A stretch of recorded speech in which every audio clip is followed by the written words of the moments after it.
Hi folks, my name is Jenny Doke-Kerns and I'm going to be your instructor for our Women's Writers course, LIT190, this second 8 weeks of the fall semester. Today I want to share this video with you and give you a brief introduction into the course so you know what you can expect. I'm going to give you some tips and some things to keep in mind and hopefully try to help you navigate through Canvas and some things like that a little bit. So let's go ahead and get started. First of all, as I mentioned, this is an 8-week course, so it's really, really important to be cognizant of the time that you're spending. Realize we're reading the same amount of materials that we would be reading in a full 16-week course. So in general, you'll have about a half a book to read a week. So that's just kind of roughly what I would plan on. And of course, you know, then the work that goes along with those as well is going to be is going to be more accelerated as well. So I just want you to keep in mind that is the case as we go forward, and just plan accordingly. So I'm going to go ahead and walk us through the syllabus. So the syllabus is located on the left side of the of your Canvas page, and I'm scrolling through.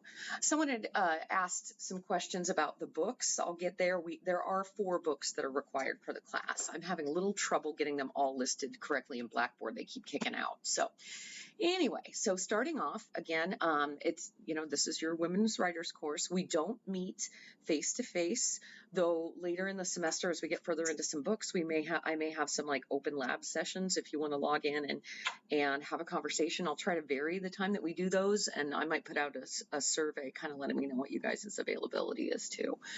And you can always reach out to me and we can meet by appointment. So know that. So that's one thing nice about these courses is I know we're all on a different schedule, and if you need to reach out and we need to set something up in the evening, I'm super willing to do that. So no problem. So this course clearly is focused on literature by women, and at the beginning, you're going to get all the course competencies, but basically we're trying to represent a variety of women's lives, time periods, ethnic backgrounds, all of those different things. So that is, excuse me, as you go through, if you want to look through all those course competencies, you're welcome to do that. The essential outcomes, you want discipline knowledge. Students will be able to understand and apply discipline knowledge foundational to study within a single course or an entire program.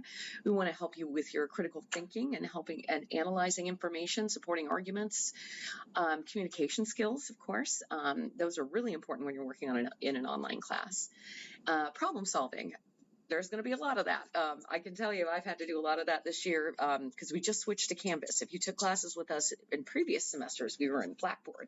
So that brings up another thing too. If you ever feel like if I say link to this and you can't find it, I may be the problem. So let me know if that's the case. I'll try to get on as quickly as possible and fix that. And if not, I'll help you figure out how to get there yourself. So, and collaboration, of course. I want you guys to have some opportunities to work together. We'll be peer editing each other's papers later.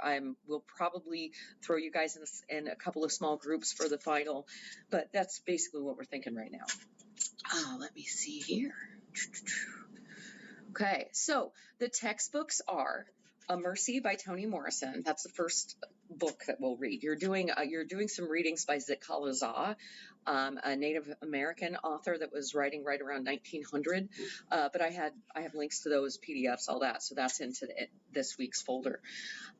So A Mercy by Toni Morrison. You'll start that next week. The Handmaid's Tale by Margaret Atwood. If you've seen the show, that's wonderful, but you will still need to read the book because the show takes a lot of liberties. Daring Greatly by Brene Brown. And so those 3 we're going to read together. I'm going to have we're going to do discussion questions, this, that, and the other. Educated, we're doing a little bit differently. So Educated will be the book that we use at the end of the semester for our literary analysis project. And so you guys are going to, and I introduced that on the week of November 15th. So what I'm suggesting is you need to have that book read by November 15th. That way, when I introduce the paper we're going to do with it, and the project you'll have some context and we can work with that. So even though you're going to be having these weekly assignments, in the next 4 weeks, I want you to be picking at Educated as you're going. It's a really good book. I know that when I first read it, I just couldn't put it down. So I picked that one as the one that you would do more independently, because I think it's the one that is easiest to read independently, I think. So it is the story of a woman who grew up without education. Her family was said they were homeschooling, but she was kind of on her own, and then she ended up going to college and basically talking about the effect that her education had on her life. So it's pretty interesting. It really, really is. So again, next here is my contact information. My email is probably the best way to get a hold of me, because and then at that point, if we need to, set up a phone meeting or a Zoom meeting or anything else, that's completely great. And I'm in my email pretty regularly. There's a short introduction then about me as well. I've been at DMAC for about 10 years. I'm an English professor. I've gone to school. I have a master's from Drake, master's from ISU, and my PhD is in educational leadership from Drake University. So I actually started my my educational career here at DMAC. So I was a DMAC student way back in the early 90s. So I've been on your side of it too. Let me bring this up. You have to have access to computers. Any documents that are turned in need to be in Microsoft Word. You are absolutely expected to stay on top of your email and be getting into Canvas to find out what you need for each class. So it goes on to talk about cancellations. We don't have, with it being an online class, we won't have a lot of clearly weather-related cancellations. But if something is changed, I will post in the announcements, which automatically generates an email to you as well. So in general, it's a regular grading scale. 30% of your grade is participation, 10% is writing journals and reflections, 20% is that literary analysis paper that we're going to do on Educated. And then you'll have some kind of assessment. Sometimes it's going to be short answer, like answering questions. Sometimes it might be an essay after we finish each of these novels.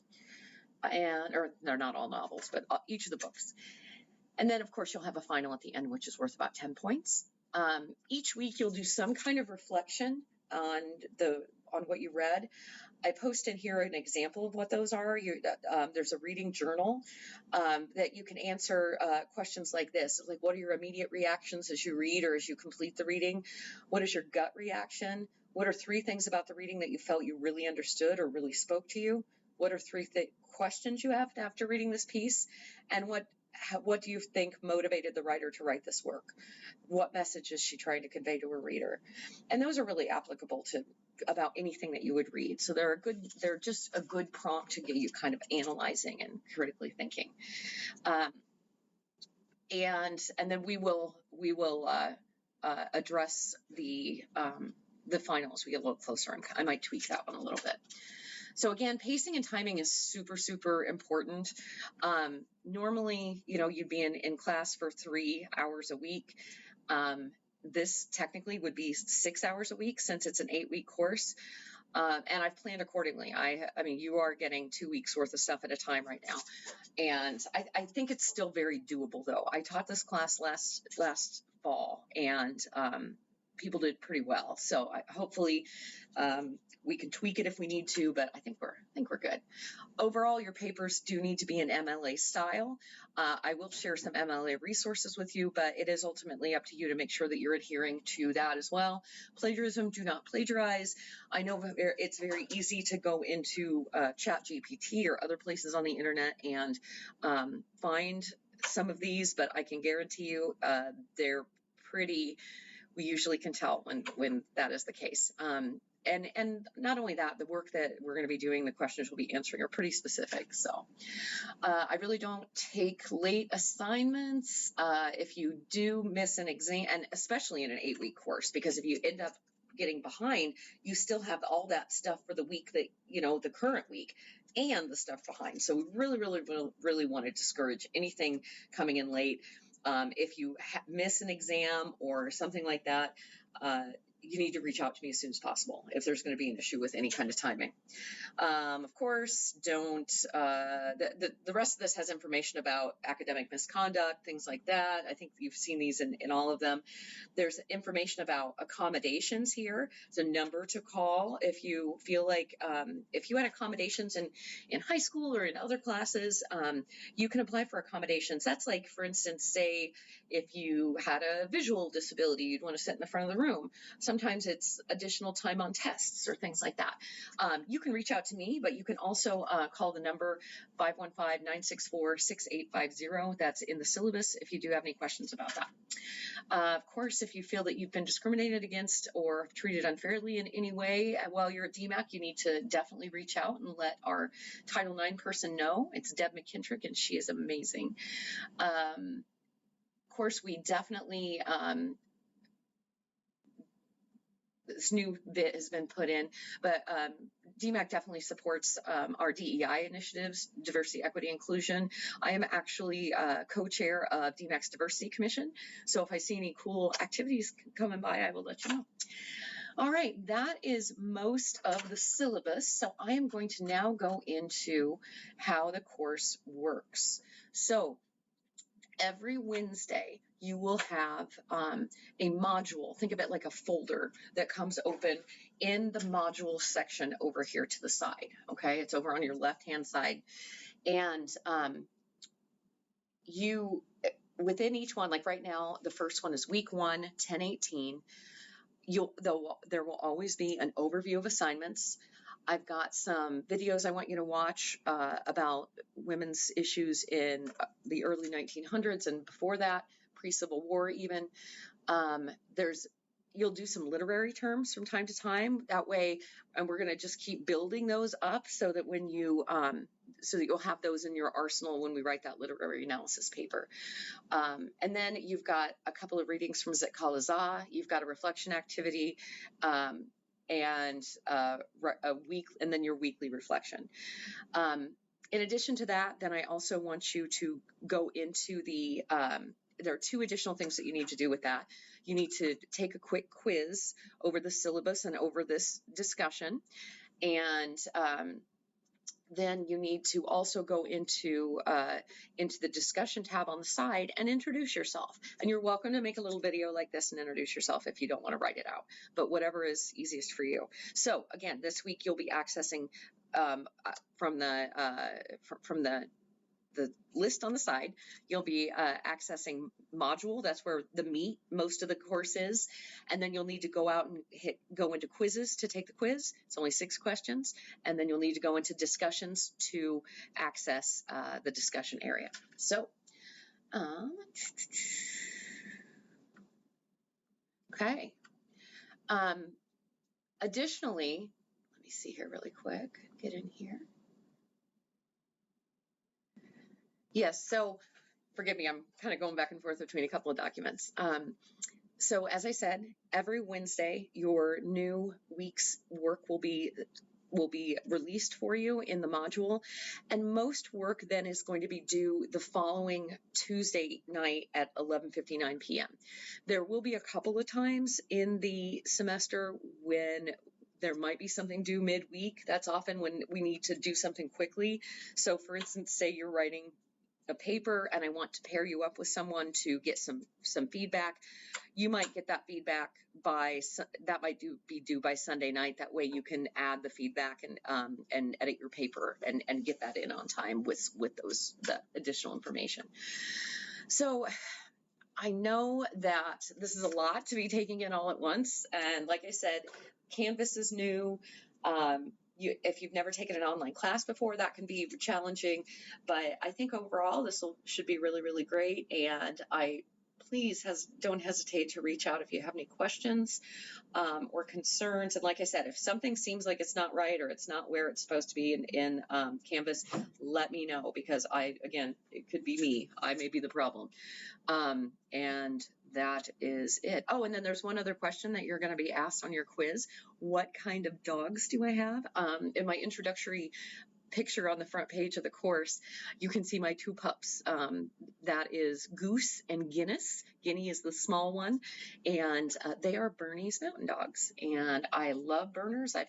These are my second and third Berners that I've had, and they are like part of the family. And other than that, I have 4 kids. And my husband and one of my daughters are both active duty military, and so that's a really important value in our home, is that of service. And but my kids range in age from 13 to 28. So our daughter Ziana is actually serving in Germany right now. So we got to go visit her for Christmas last year, which was awesome. That's all I've got right now. So if you have any questions, any concerns at all, reach out. Again, you can just call me Jenny. That's no problem. And I look forward to getting to know you guys a little bit this semester. So thank you.